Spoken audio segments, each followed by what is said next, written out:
সংস্কারের প্রতিশ্রুতি দিয়ে ২০২২ সালের নভেম্বরে মালয়েশিয়ার ক্ষমতায় আসেন আনোয়ার ইব্রাহিম। কিন্তু জীবনযাত্রার ব্যয় বৃদ্ধি ও প্রতিশ্রুত সংস্কার বাস্তবায়নে ব্যর্থতার অভিযোগে বাড়তে থাকে জনসাধারণের অসন্তোষ। আর সেই জনরোষ এবার রূপ নিয়েছে আনোয়ার ইব্রাহিমের পদত্যাগের আন্দোলনে।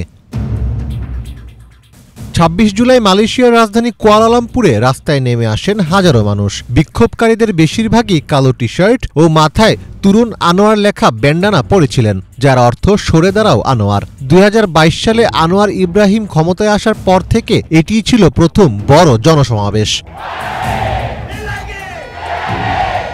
বিক্ষোভকারীরা বিভিন্ন ধরনের স্লোগান দিয়ে কুয়ালালামপুরের জাতীয় মসজিদ নেগারার সামনে জড়ো হন। এরপর শহরের স্বাধীনতা স্কয়ারে শীর্ষ বিরোধী নেতারা বক্তৃতা দেন। পুলিশের ধারণা কমপক্ষে ১৮,০০০ বিক্ষোভকারী সেখানে উপস্থিত ছিলেন। চলতি মাসে ১০০ বছর বয়স পূর্ণ করা দেশটির প্রাক্তন প্রধানমন্ত্রী মাহাতির মোহাম্মদও এতে অংশ নেন। মাহাতির মোহাম্মদ আনোয়ার ইব্রাহিমের বিরুদ্ধে রাজনৈতিক প্রতিপক্ষদের মামলা দিয়ে হয়রানি করার অভিযোগ করেন।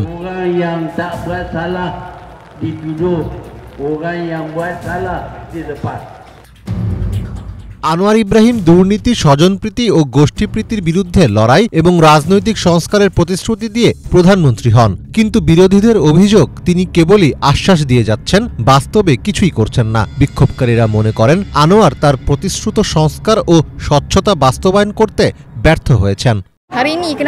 আজ আমি এখানে একজন বিশ্ববিদ্যালয়ের ছাত্র প্রতিনিধি হিসেবে উপস্থিত হয়েছি। বর্তমান পরিস্থিতির দিকে তাকালেই দেখা যাবে যে আমাদের অর্থনীতি হুমকির মুখে। আনোয়ার ইব্রাহিম বিক্রয় পরিষেবা কর আরোপ করেছেন এবং বিদ্যুতের শুল্ক বাড়িয়েছেন। আমরা সকলেই জানি যে এখন খাবার কেনা আরও ব্যয়বহুল হয়ে উঠবে। আমি জানি না সাধারণ মানুষ এই ভার কিভাবে বহন করবে। এই করগুলো প্রস্তুতকারকদের উপর আরোপ করা হয়, তাই এগুলো স্বয়ংক্রিয়ভাবে খাবারের দামকে প্রভাবিত করবে। জনরোষ কমাতে সব প্রাপ্তবয়স্ক নাগরিককে নগদ অর্থ সহায়তা ও জ্বালানির দাম কমানোর প্রতিশ্রুতি দিয়েছেন আনোয়ার ইব্রাহিম। তবে এসব উদ্যোগ বিক্ষোভকারীদের থামাতে পারেনি। তাদের দাবি, কেবল স্বল্পমেয়াদী আর্থিক অনুদানে পরিবর্তন আসবে না। আনোয়ার সরকারকে বাস্তব সংস্কার দেখাতে হবে, নয়তো তাকে বিদায় নিতে হবে।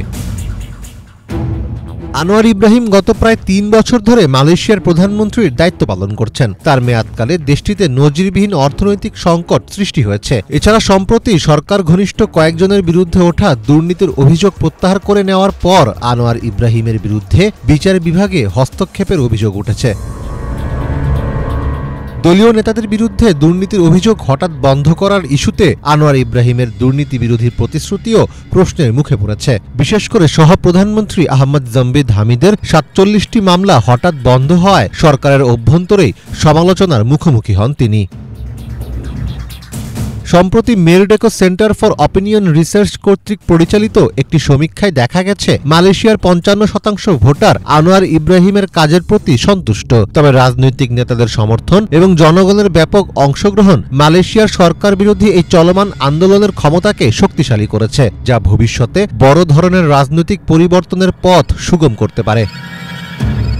মীর ফজলে রাব্বি, বাংলা ভিশন।